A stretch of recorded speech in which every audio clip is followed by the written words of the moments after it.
Hi friends, welcome to my channel. இந்த வீடியோவில் நம்ம என்ன பார்க்க போகிறோம் அப்படின்னா, எல்லாருமே கேட்குறீங்க, எக்ஸாமுக்கு நம்ம எத்தனை சப்ஜெக்ட்னாலும் நம்ம அப்ளை பண்ணிக்கலாமா அப்படின்னு சொல்லி நிறைய பேர் கொஷின் கேட்குறீங்க. ஒரே ஒரு தடவை நம்ம லாகின், அதாவது ஒன் டைம் ரெஜிஸ்ட்ரேஷன் பண்ணி வச்சுட்டு, அந்த லாகின் ஐடியை வச்சுட்டு நீங்கள் என்ன பண்ணலாம், அடுத்தடுத்த சப்ஜெக்ட் நீங்கள் போட்டுக்கலாம். டைப் ரைட்டிங் தனியாக பண்ணிக்கலாம், சிஓஏ தனியாக பண்ணிக்கலாம், அக்கௌண்டன்சி பண்ணிக்கலாம், ஷார்ட் ஹேண்ட் பண்ணிக்கலாம், என்னன்னாலும் பண்ணிக்கலாம். இதுக்கு தனித்தனியாக நம்ம மெயில் ஐடி கொடுத்து தனித்தனியாக ரிஜிஸ்ட்ரேஷன் பண்ணணுமா அப்படின்னு கேட்குறீங்க. அப்படியெல்லாம் எதுவும் இல்லைங்க. நீங்கள் பண்ணக்கூடியது எல்லாமே ஒரே ஒரு தடவை ரிஜிஸ்ட்ரேஷன், எத்தனை சப்ஜெக்ட்னாலும் பண்ணிக்கலாம். இது ஒரு டவுட்டு.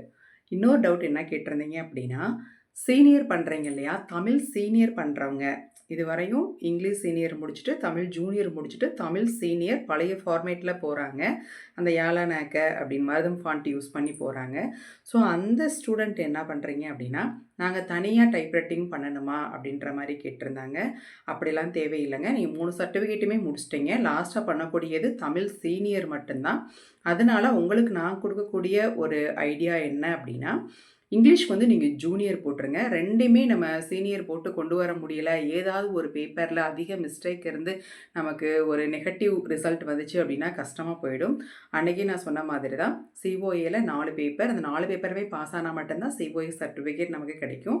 ஸோ அதனால் நான் என்ன சொல்கிறேன்னா, இங்கிலீஷ் சீனியரையும் தமிழ் சீனியரையும் மாற்றி மாற்றி நம்ம ஸ்பீடாக டைப் பண்ணும்போது நிறையா மிஸ்டேக் வர்றதை தவிர்க்கணும். அப்படின்னா இங்கிலீஷில் நீங்கள் ஜூனியர் போடுங்க, தமிழில் சீனியர் போடுங்க. ஏன்னா நமக்கு இங்கிலீஷ் ஜூனியர் சர்டிஃபிகேட் ஆல்ரெடி வச்சுருக்கோம், இங்கிலீஷ் சீனியர் சர்டிஃபிகேட்டும் வச்சுருக்கோம். இப்போதைக்கு நம்ம என்ன பண்ண போகிறோம், நீங்கள் சிஓஏ மட்டும்தான் பண்ண போகிறீங்க. அப்போ சிஓஏல வந்து எந்த கிரேடுன்னு கேட்கல, ஆனால் நீங்கள் டைப் பண்ணும்போது அதுவாகவே எடுத்துக்கிறோம், ஜூனியராக சீனியரான அதுவாகவே எடுத்துக்கிறோன்னு சொல்லியிருக்காங்க. அப்போ அந்த மாதிரி சமயத்தில் நீங்கள் இங்கிலீஷ் ஜூனியருக்கு நீங்கள் ட்ரைனிங் எடுங்க, ப்ராக்டிஸ் பண்ணுங்கள். அதே மாதிரி தமிழுக்கு வந்து நீங்கள் சீனியர் தான், சீனியர் முடிச்சிட்டிங்கன்னா கம்ப்ளீட்டட், உங்களுக்கு டைப் ரைட்டிங் பக்கமே நீங்கள் வர தேவையே இல்லை.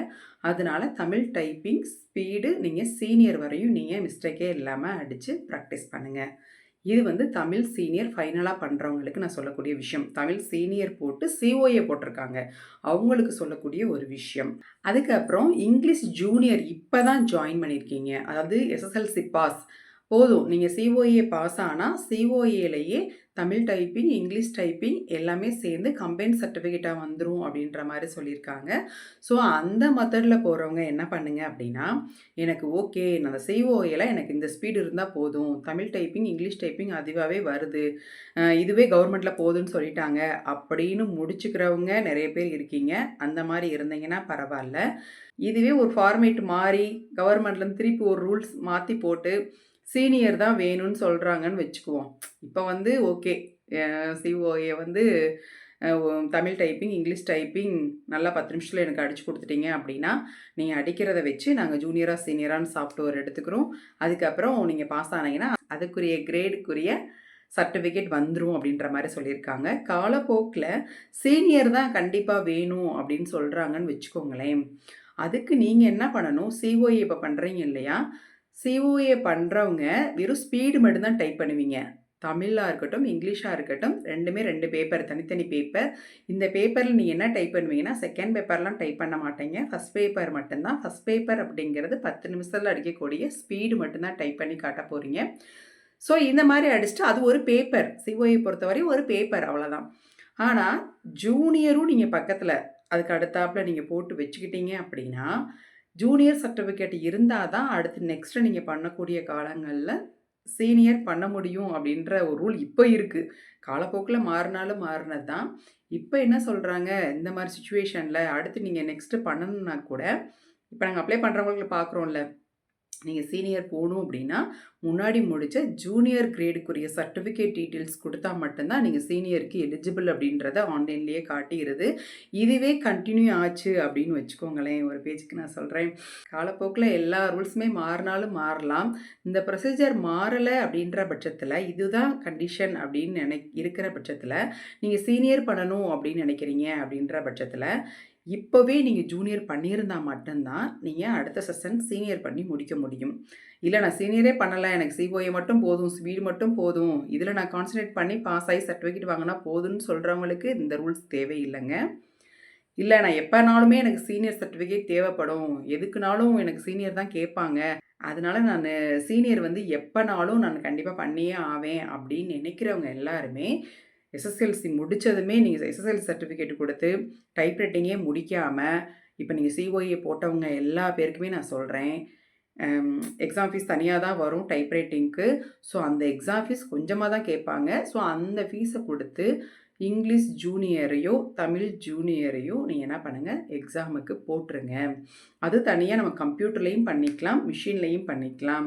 இப்ப நான் கம்ப்யூட்டர்லயும் நான் ட்ரெய்னிங் எடுத்திருக்கேன். திடீர்னு நான் எப்படி தமிழும், இங்கிலீஷும் நானு மிஷின்ல டைப் பண்றது அப்படின்னு நெனச்சீங்கன்னா, நீங்க கம்ப்யூட்டர் பேஸ்லயே எக்ஸாம் போங்க. அதுக்கு இன்ஸ்டிடியூட்லயும் சரி, பிரைவேட்லயும் சரி நீங்க அப்ளை பண்றதா இருந்தா அப்ளை பண்ணிக்கலாம். அவங்களே அப்ளை பண்ணி குடுத்துருவாங்க. நீங்க கம்ப்யூட்டர் பேஸா கூட அடிச்சுக்கலாம். இது தனியா நீங்க ட்ரெய்னிங் மட்டும் அதாவது 10 நிமிஷம் ஸ்பீடு மட்டும் அடிச்சுட்டே இருப்பீங்க சிஓஏல. தனியா நீங்க செப்பரேட்டா சிபிஇ மெத்தட்ல போட்டீங்க அப்படின்னா, செகண்ட் பேப்பரும் சேர்த்து டைப் பண்ணுவீங்க. ஸோ, அதையும் கொஞ்சம் ட்ரை பண்ணுங்க. அந்த மாரி ட்ரை பண்ணீங்க அப்படின்னா, உங்களுக்கு ரொம்ப யூஸ்ஃபுல்லா இருக்கும். நான் நினைக்கிறேன். அது என்னுடைய தாட்ஸ். ஆனா, என்னுடைய ஸ்டூடெண்ட்டுக்கு நான் அத சொல்லல. இருந்தாலும் என்ட்ட டவுட் கேட்டவங்களுக்கு நான் சொல்லிட்டு இருக்கேன். இதுதான் மெத்தடு. ஓகேங்களா? அதுக்கப்புறம் ரீவால்யூஷன் எப்படி இருந்துச்சுன்னு சொன்னீங்க. நான் கால்ல தான் லைவ் வந்தேன். இந்த லைவ்ல சொல்லிட்டு இருந்தேன். 2 டேஸ்ல கண்டிப்பா போட்டுருவாங்க. ஏன்னா, நாளைக்கு லீவு போட்டா இன்னைக்கு போடணும் அப்படின்ற மாரி சொல்லிட்டு இருந்தோம். அதே மாதிரியே மதியமே போட்டுட்டாங்க போல. நாங்க தான் பார்க்கவே இல்ல. 3 மணிக்கு மேல தான் பார்த்தோம். அம் அதில ரிசல்ட் வந்து நாங்க எதிர்பார்த்த மாதிரி இல்ல. இருந்தாலும் ரீவேல்யூஷன் ரிசல்ட் போட்டிருக்காங்க. அதுலயும் நெறைய பேர் ஃபர்ஸ்ட் கிளாஸ், டிஸ்டிங்ஷன் எல்லாமே எடுத்திருக்காங்க. அது பிடிஎஃபா தான் குடுத்திருந்தாங்க. அதையும் பார்த்துக்கங்க அப்படின்னு சொல்லி குடுத்திருந்தோம். சரிங்களா? இதில வந்து 1 மார்க் கூட போடல. அவங்களுக்கு மனசாட்சியே இல்லையா? அப்படின்ற மாரிலாம் ஸ்டூடெண்ட் கேட்டிருந்தீங்க. அப்படிலாம் இல்லங்க. கவர்மெண்ட் எக்ஸாம் 1 மார்க் அப்படின்னாலும் மனசாட்சி பிரகாரம் போட மாட்டாங்க. நாம அந்த 1 மார்க்குக்கு தான் போராடணும் அப்படின்ற மாரி ஆயிடுச்சு. அதனால அந்த 1 மார்க் எதிர்பார்த்து ரீவேல்யூஷன் போட்டவங்களுக்கெல்லாம் ரிசல்ட்லாம் வரல. அதனால இனிமேல் பட்டு 1 மார்க் தானே பேப்பர்லாம் வாங்கி பார்த்தோம். 1 மார்க் போட மாட்டாங்களா? அப்படின்னு ஒரு ஏக்கத்தோட ரீவேல்யூஷன் போடுறவங்கலாம் போடாதீங்க. அதுக்கப்புறம் நெறைய பேரு இவ்ளோ பேர் வந்து ரீவேல்யூஷன் போட்டு பாஸ் பண்ணியிருக்காங்க. ஆனா, இவ்வளோ பேரையும் நாங்க ரீவேல்யூஷன் போடல அப்புட்னா ஃபெயில் லிஸ்ட்ல தானே வந்திருக்கோம். இது யாரோட வேல? எங்க ஸ்டூடண்ட்ஸ ஏன் டபுள் ஃபீஸ் கட்ட வைக்கிறாங்க? இது கவர்மெண்ட்ல டோட்ல ப்ராப்ளமா? இல்ல பேப்பர் வேல்யூஷன் பண்றவங்க மேல ப்ராப்ளமா? அப்படின்ற மாரிலாம் கேட்டிருந்தீங்க. ஸோ, அதெல்லாம் வந்துட்டு கண்டிப்பா தப்பா வேல்யூ பண்ணியிருந்தாங்க அப்படின்னா, அங்க டோட்லயே வர சொல்லி, அவங்கள வந்து பேப்பர் வால்யூஷனுக்கு அடுத்து வந்து நெக்ஸ்ட்டு அவங்கள அலோவ் பண்ண மாட்டாங்க. அந்த மாரி பனிஷ்மெண்ட்லாம் குடுக்க தான் செய்வாங்க. அதனால ஸ்டூடெண்ட் நீங்க ரொம்பலாம் வொரி பண்ணிக்காதீங்க. இருந்தாலும் ரீவால்யூஷன் போட்டீங்க. உங்களுக்குரியத வந்து அவங்களே சர்ச் பண்ணி குடுத்துட்டாங்க. அதுக்காக 2 ஃபீஸ் நாங்க கட்டணுமா? நீங்க பண்ண தப்புக்கு நாங்க 2 ஃபீஸ் கட்டணுமா? அப்படின்ற மாரிலாம் நெறைய கொஷின் கேட்டிருந்தீங்க. அதுக்கும் நான் இந்த ஆன்சர் தான் சொல்லியிருக்கேன். இது யாருடைய தப்புனாலுமே டோட்லருந்து அனலைஸ் பண்ணுவாங்க. பண்ணி அவங்களுக்கு யார் மேல தப்பு இருக்கோ அவங்கள கூப்பிட்டு கண்டிப்பா வார்ன் பண்ணி அனுப்பிச்சுருவாங்க. அவங்க நெக்ஸ்ட் எக்ஸாம்க்கு வந்து எலிஜிபிள் இல்லாம தான் ஆக்குவாங்க. பேப்பர் வேல்யூ அவங்களால பண்ண முடியாது. இதுதான் எங்களுக்கு தெரிஞ்சது. அதுக்கப்புறம் எக்ஸாமுக்கு எப்படி அப்ளை பண்றது? அப்படின்ற மாரி கேட்டுட்டே இருந்தீங்க. நெறைய பேர் டோட்ல இருந்து கூட இப்படி தான் அப்ளை பண்ணணும், இப்படி தான் ரெஜிஸ்டர் பண்ணணும் அப்படின்னு சொல்லி ஒரு வீடியோவே போட்டிருந்தாங்க. ஸோ, அதனால தான் நான் வீடியோ போடல. அந்த வீடியோ பார்த்தாலே இன்ச் பை இன்ச்சா பார்த்து நம்மளால ரெடி பண்ணி அப்ளை பண்ணிக்கிற முடியும். ஃபர்ஸ்ட்டு ஸ்டார்ட்டிங்கில ஒரு 1 வாரம், ஒரு 4 நாள் வந்து ரொம்ப திணறலா தான் இருந்துச்சு. ரொம்ப கஷ்டமா தான் இருந்துச்சு அப்படின்னு சொல்லி சொன்னாங்க. அதுக்கப்புறம் இப்பலாம் பார்த்தா அந்த வெப்சைட்டே ஃப்ரீயா ஓப்பன் ஆகுது. அதேமாரி அப்ளை பண்ணுறதுக்குமே ஒரு 2 பேருக்கு கொஞ்சம் பயந்து பயந்து அப்ளை பண்ண மாரி இருந்துச்சு. அதுக்கப்புறம் கொஞ்சம் ஈஸியாவே அப்ளை பண்ற மாரி இருக்கு.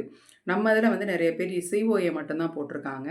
அதனால எங்களுக்கு வேலைகள் வந்து ரொம்ப கம்மி தான். எதையும் போய் செலக்ட் பண்ணணும், திரும்ப திரும்ப போய் ஃபீஸ் கட்டணும் அப்படின்ற மாரி எதுவுமே இல்ல. அதனால எங்களுக்கு வேலை கம்மி தான். அப்புறம் சென்டர் ஃபெசிலிட்டேஷன் வந்து நீங்க செலக்ட் பண்ணணுமா அப்படின்னு சொல்லி கேட்டிருந்தீங்க. கண்டிப்பா அத செலக்ட் பண்ணணும். சென்டர் ஃபெசிலிட்டேஷன்ல மட்டும் தான் நம்ம என்ன ப்ராப்ளம் பண்ணியிருந்தாலும் சரி பண்ணி தரக்கூடிய ஒரு இடம். நம்ம என்ன ப்ராப்ளம் பண்ணிட்டாலும் தெரிஞ்சோ தெரியாம தப்பு பண்ணியிருந்தாலும் ரெக்வெஸ்ட் பண்ணி நம்ம அத சரி பண்ணக்கூடிய பிளேஸ் தான் அந்த பாலிடெக்னிக்ஸ் எல்லாமே. அதனால கண்டிப்பா அத செலக்ட் பண்ணிக்கோங்க. அத செலக்ட் பண்ணா தான் அது ஃபுல்லா நம்ம அப்ளை பண்றதுக்குரிய ஒரு அடையாளம். ஸோ, அத நீங்க அப்ளை பண்ணிக்கோங்க.